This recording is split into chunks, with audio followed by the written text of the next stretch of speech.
तो 2024 आ गया है और आपको भी आपके ब्लॉग को ग्रो करने की काफ़ी इच्छा होगी और आप सोच रहे होगी कि क्या किया जाए ताकि 2024 में आपका ब्लॉग तेजी से ग्रो करे। तो ये वीडियो आपके लिए काफ़ी ज़रूरी है क्योंकि 2023 तो हमने बर्बाद कर दिया है, पर 2024 जो होगा वो हमें हमारा बनाना है। इसलिए ये वीडियो लेके आया हूँ कि अगर आप एक कंटेंट क्रिएटर हो तो आपको आपकी कंटेंट प्लानिंग कैसे करनी चाहिए। इसमें कोई मैटर नहीं करता अगर आप एक ब्लॉगर हो, पोस्ट वगैरह आर्टिकल्स वगैरह लिखते हो अपने ब्लॉग पर, वेबसाइट पर, या फिर आप एक यूट्यूबर हो जो यूट्यूब पे वीडियो डालते हो, शॉर्ट्स डालते हो, या फिर इंस्टाग्राम पे कंटेंट डालते हो, पोस्ट हो गया, रील हो गया, ये आपके कंटेंट प्लानिंग में मदद करेगा। सबसे पहले हम बात करेंगे कि कंटेंट प्लानिंग क्या होती है और क्यों उसकी ज़रूरत है हमें करने की। अब एग्जाम्पल बताऊँ तो जैसे हम कोई भी ट्रिप पर जाते हैं, मान लो 7 दिन का ट्रिप है, तो हम सब डिसाइड करते हैं कि हम पहले दिन क्या करेंगे, दूसरे दिन क्या करेंगे, तीसरे दिन यहाँ जाएंगे, चौथे दिन यहाँ पे जाएंगे। ऐसे करते करते हम हमारे 7 दिन की प्लानिंग पहले से ही कर लेते हैं। तो ये आपने भी कभी ना कभी जरूर करी होगी, जिसको हम ट्रैवल प्लानिंग बोलते हैं या फिर आप बोल सकते हो आइटिनरी प्लानिंग कह सकते हो। और वही प्लानिंग जब हम वीक, मंथ या फिर ईयर के हिसाब से करते हैं हमारे कंटेंट के लिए, तो उसे हम कंटेंट प्लानिंग कहते हैं। अब बात करते हैं कि ये करना जरूरी क्यों है। आपको मालूम है कि अगर आप कोई भी ट्रिप पे जाते हो बिना कोई प्लानिंग वगैरह किए हुए, तो कब कहाँ जाना है, कैसे जाना है, आपको कुछ समझ में नहीं आता है, तो ऐसे में हमारा टाइम वेस्ट हो जाता है और हो सकता है कि आप कोई वहाँ पे इंपॉर्टेंट प्लेस जो घूमने की है या फिर कोई अच्छी विजिट करने वाली जगह आप मिस कर सकते हो। ठीक उसी तरह अगर हम कंटेंट प्लानिंग भी कर लेते हो तो हमारा कई सारा टाइम बच जाता है और आप कभी भी आउट ऑफ कंटेंट नहीं जाओगे।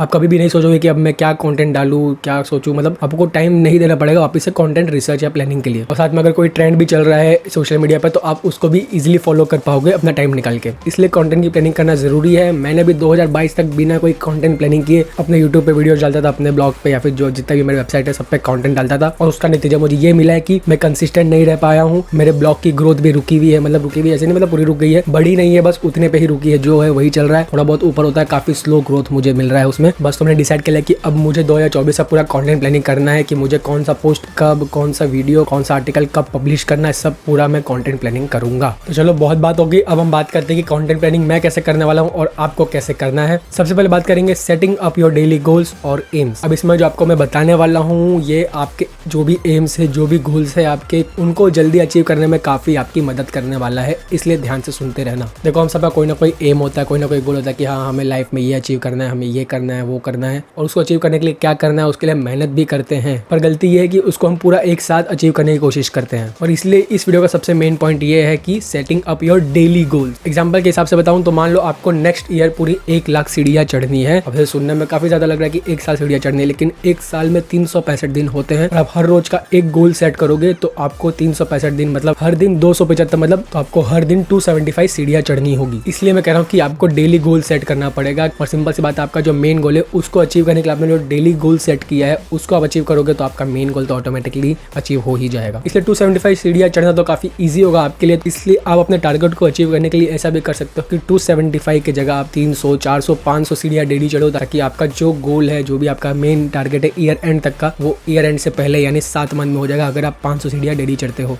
ये एग्जांपल बता रहा हूँ मैं। और सबसे मेन बात यह है कि आपका जो डेली गोल है उसको अचीव करने के बाद आपको उसको सेलिब्रेट भी करना है। जो डेली गोल है उसको भी अचीव करने में खुशी होनी चाहिए, क्योंकि आप खुश रहोगे, आप मोटिवेटेड रहोगे, तो नेक्स्ट डे वापस से काम करने का मन करेगा और आपका एक तरीके से बर्डन भी काफी कम रहता है, आपके पास टाइम भी रहेगा, आप कंसिस्टेंट लंबे टाइम तक काम भी कर पाओगे। हाँ, तो हम बात कर रहे थे इस वीडियो में कंटेंट प्लानिंग की, तो अब कंटेंट कैसे प्लान करना उसके हिसाब से मैं आपको बताता हूँ। तो अब नेक्स्ट क्वेश्चन आता है कि how to set your daily targets, daily goals और डेली एम्स। तो मैं अपना एग्जांपल लेकर बताता हूँ। मान लो जैसे मेरा ब्लॉगिंग चैप्टर का ब्लॉग है, उस पे मुझे साल के एंड तक, मतलब 2024 जो भी आने वाला है उसके एंड तक 54 आर्टिकल्स मुझे पब्लिश करने हैं। मतलब ये मेरा टारगेट है कि मुझे, हाँ, क्योंकि एक साल में 54 वीक्स होते हैं और मैंने टारगेट लिया है कि हर वीक मुझे एक आर्टिकल पब्लिश करना है, कुछ भी हो जाए। और मेरा एवरेज जो रहता है हर आर्टिकल का करीब 2500 के बीच का रहता है, ज्यादा भी होता है कम भी होता है, लेकिन मैं एवरेज लेके चल रहा हूँ कि 2500 वर्ड्स मेरे हर एक आर्टिकल में एवरेज रहते हैं। अब एक वीक में 7 दिन होते हैं, तो मैं इसको डिवाइड करे जाऊंगा, तो मेरे एक वीक में मुझे हर दिन सिर्फ 340 से 360 के बीच में वर्ड्स लिखने होंगे, ताकि मेरा हर वीक एक आर्टिकल मेरे ब्लॉग पे पब्लिश हो जाए। और 370 वर्ड्स लिखने में मुझे max to max 1 to 2 hours लगेंगे, उससे ज्यादा नहीं लगने वाले। अब मैं आपको ये भी बताता हूँ कि मेरा जो ब्लॉग है ब्लॉगिंग चैप्टर, उसको मैंने करीब 2021 में मार्च अप्रैल में स्टार्ट किया था। अभी तक उस पर सिर्फ और सिर्फ आप देख सकते हो 59 आर्टिकल्स ही मैंने पब्लिश किया, मतलब 3 साल में सिर्फ 59 आर्टिकल्स मैंने पब्लिश किए। उसके बावजूद भी मुझे हर मंथ आप देख सकते हो 2000 के आसपास का मंथली ट्रैफिक मिल रहा है। ये सब ऑर्गेनिक ट्रैफिक है, और जो भी मैं सोशल शेयर करता हूँ वो अलग ट्रैफिक हो गया। और अभी मैं इसमें उसमें काफ़ी एक्टिव भी नहीं हूँ। अगर आप जाके देखोगे तो काफ़ी करीब महीने 2 महीने में एक आर्टिकल आता है, या फिर हो सकता है कई बार 2-2 3-3 महीने में एक आर्टिकल आ जाता है, या फिर एक महीने में कभी कभी 2-2 3-3 आर्टिकल भी आ जाते हैं। तो कंसिस्टेंट नहीं हूँ, इसलिए ये कंटेंट प्लानिंग काफ़ी ज़रूरी है। तो वही आप सोचो कि अगर पूरा मैं कंटेंट प्लानिंग करके 2024 में 54 आर्टिकल्स इस वेबसाइट पे एक साथ पेल दूंगा तो इसका जो रिजल्ट है, मतलब अभी जैसे 2000 आ रहे हैं तो कम से कम इसका 3x तो मुझे रिटर्न मिलेगा, मतलब करीब 6000 प्लस तो मुझे मंथली ट्रैफिक फिर आने लग जाएगा। ठीक है, तो ये बात हुई हम हमारे डेली टारगेट कैसे सेट करेंगे। तो अब सवाल आता है कि how to find your content. अब मतलब हम अपना कंटेंट कैसे फाइंड करेंगे। तो अब हमारा नेक्स्ट काम है कि हम कंटेंट फाइंड करेंगे, क्या क्या टॉपिक्स होंगे जो ब्लॉग के आर्टिकल्स के आइडियाज रहेंगे वो सब हम फाइंड करेंगे। इस पूरे ईयर में अपने ब्लॉग पे क्या क्या कंटेंट डालूंगा। अब इस वीडियो में तो मैं नहीं बताऊं कि आपको कंटेंट कैसे फाइंड करना है, क्योंकि मैंने ऑलरेडी एक वीडियो बनाया है how to find content ideas for your blogs. तो उसके लिए आप आई कार्ड चेकआउट कर सकते हो, डिस्क्रिप्शन में भी मैं लिंक डाल दूंगा। तो उसको देख के आप अपने ब्लॉग के लिए, अपने यूट्यूब चैनल के लिए, अपने इंस्टाग्राम के रील्स के लिए या यूट्यूब के शॉर्ट्स के लिए, जो भी आपको कंटेंट बनाते हो उसके लिए आप अपने कंटेंट आइडियाज इजीली फाइंड कर सकते हो। काफी बढ़िया वो वीडियो बनाया है, आई कार्ड में डिस्क्रिप्शन में आपको लिंक मिल जाएगा। उसको देख के पूरे कंटेंट की एक लिस्ट तैयार कर लेना। फिर नेक्स्ट काम आता है selecting the best and right content. देखो भाई, वो वीडियो देखने के बाद आप ढेर सारा कंटेंट बना लोगे। जैसे मुझे 54 आर्टिकल्स है तो मैं 100 प्लस कंटेंट आइडियाज फाइंड करके रख लूंगा, लेकिन उसमें से वैल्यूएबल कौन सा होगा मेरे लिए, मेरे ब्लॉग के लिए, मेरी ऑडियंस के लिए, वो भी मुझे डिसाइड करना पड़ेगा। कुछ भी रद्दी कंटेंट नहीं डालना है, हमें वैल्यूएबल कंटेंट डालना है जो हमारे लिए वैल्यूएबल हो, हमारे ब्लॉग के लिए भी वैल्यूएबल हो और हमारे जो रीडर्स आ रहे हैं उनके लिए भी वैल्यूएबल हो। इसलिए हमें बेस्ट टॉपिक्स, बेस्ट जो हमारे कंटेंट अच्छे रहेंगे उसको सिलेक्ट करने की जरूरत है, ताकि वो ऑडियंस के लिए तो वैल्यूएबल हो लेकिन हमारे लिए भी प्रॉफिटेबल हो।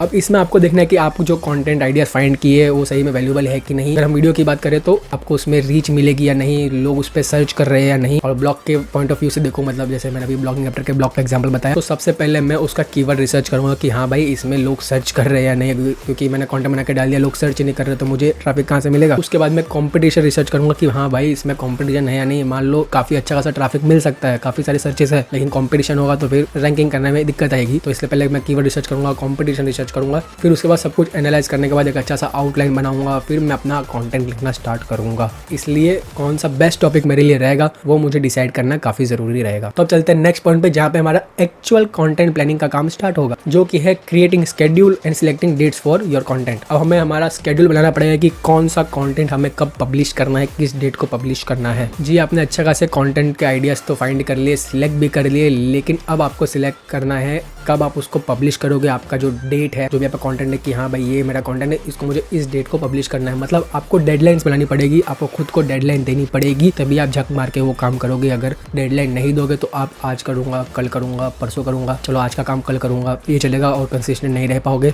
और फिर आपका ग्रोथ रुक जाएगा। तो आप नोटपैड में भी सब नोट कर सकते हो। तो मैं अपना एग्जांपल लेके बताऊं तो इस तरीके से मैं कर सकता हूं कि मेरा जो कंटेंट है उसका यहाँ पे टाइटल लिख दूंगा। जैसे मान लो how to write a post, वो टाइटल लिखूंगा और मुझे उसे 7 जनवरी से पहले पब्लिश करना है, मैं 7 जनवरी लिख दूंगा। फिर जो उसके बाद जैसे मैंने कहा कि हर वीक मुझे कंटेंट पब्लिश करना है, तो फिर मैंने कंटेंट 2 का टाइटल डालूंगा, उसको मैं 14 जनवरी कर दूंगा। फिर जो 3rd है 21, फिर जो नेक्स्ट आएगा 28। इस तरीके से मैं सब डेडलाइन डाल दूंगा कि हाँ मुझे इस कंटेंट को इस तारीख को पब्लिश करना है, उससे पहले पब्लिश करना है। तो इसमें आपको ध्यान रखेगा कि हाँ कौन से कंटेंट का वो कब पब्लिश करना है, कि इसको पहले पब्लिश करूँ कि इसको करूँ उसको करूँ। आप कंफ्यूज नहीं होगे, आपने जो डेट दिया है बस उसमें आपके फ्लो के साथ आप चलते जाइए, क्योंकि आपने ही अपना शेड्यूल बनाया है तो उस पर भरोसा जरूर करना। अब करते हैं इस वीडियो के सबसे इंपॉर्टेंट बात की, जो कि है एक्शन, यानी creating and scheduling your content. मतलब अपना कंटेंट बनाओ और उसको शेड्यूल करो या पब्लिश करो। सब काम करने के बाद यही काम आता है कि आपको अपना मेन कंटेंट बनाना है। अब मैंने आर्टिकल बनाना है तो मैं आर्टिकल टाइप करूंगा, आपको वीडियो बनाना है तो वीडियो रिकॉर्ड करोगे। कंटेंट क्रिएशन का काम अब आपका स्टार्ट होता है। और शेड्यूलिंग में इसलिए करूंगा क्योंकि हो सकता है कि जैसे मैंने आपको बताया कि एक कंटेंट को मुझे 7 जनवरी को पब्लिश करना है और एक को मुझे 14 को करना है, तो हो सकता है बीच में मैं कहीं बाहर चला जाऊं, तो मुझे ट्राई करना है कि 2 कंटेंट मेरे ऑलरेडी शेड्यूल हो, ताकि बीच में अगर मेरी तबीयत खराब हो गई, मुझे कहीं फंक्शन में जाना पड़ा है, कहीं बाहर घूमने जाना पड़ा, तो वो मेरा काम हो जाए। जैसे अभी इस मंथ में बाहर गया था तो मेरे दो वीडियोस थे इस मंथ के, जो 2 वीडियोस मैंने डाले हैं वो मैं ऑलरेडी रिकॉर्ड करके गया था, क्योंकि मुझे मालूम है वापस आने के बाद मुझे आलस आने वाला है और मैं काम पे ध्यान नहीं दूंगा, इसलिए मैंने पहले ही उससे कंटेंट को शेड्यूल करके गया था। अब जल्दी कंटेंट बना के शेड्यूल करने का फायदा ये भी रहेगा कि मान लो आपका कोई नया ट्रेंड आता है, जैसे इंस्टाग्राम पर भी रील्स के ट्रेंड्स आते हैं, कोई टेम्पलेट्स के ट्रेंड आते हैं, कोई ऑडियो का ट्रेंड आता है, उस पर काफी लोग कंटेंट बनाते हैं। अब वो ट्रेंड तो आपने पहले से डिसाइड करके रखा नहीं होगा कि हाँ भाई ये ट्रेंड आएगा तो इसको मैं अभी पब्लिश करूंगा, तो आप आप अगर पहले से काम करके रखोगे तो आपके पास टाइम रहेगा उस ट्रेंड को बनाने का, मतलब उस ट्रेंड के रिलेटेड कंटेंट बनाने का। और इसी के साथ मैं जाऊँगा हमारा वापस से हमारे पहले पॉइंट पे, जो कि था हमारा सेटिंग डेली गोल्स, और उसको अचीव करोगे क्योंकि वो काफ़ी ईजी रहेगा पूरे मेन गोल को कंप्लीट करने के हिसाब से। जैसे मैंने सीढ़ी वाला एग्जांपल लिया था कि 400-500 सीढ़ी आपको डेली चढ़नी है, उसमें हम ऐसा भी कर सकते हैं कि हाँ बाकी का आपका पूरा दिन आपका फ्री रहेगा, एक्स्ट्रा टाइम है तो आप अपने नेक्स्ट दिन का जो भी टारगेट है उसको भी पहले अचीव कर सकते हो। अगर आपको ज़्यादा थकान महसूस नहीं हो रही या फिर कुछ भी आपको दिक्कत नहीं आ रही है, दूसरे दिन का तीसरे दिन का भी कर सकते हो, ताकि आपके पास 2 स्पेयर डेट्स भी आपके पास मिल जाएंगे कि आप उस दिन कुछ दूसरा काम भी कर सको या फिर आराम भी कर सको। और वीडियो खत्म होने से पहले आपको एक चीज़ और सजेस्ट करना चाहूँगा कि आपका जो मेन काम है, आपके पूरे दिन भर का जो मेन काम है, एक बुक थी ईट दैट फ्रॉग करके, उसमें ऐसा था कि मतलब जो भी आपका सबसे मुश्किल काम है, सबसे मेन काम है, जो नेक्स्ट दिन का जो भी आपका है, उसको सुबह उठ के सबसे पहले करो,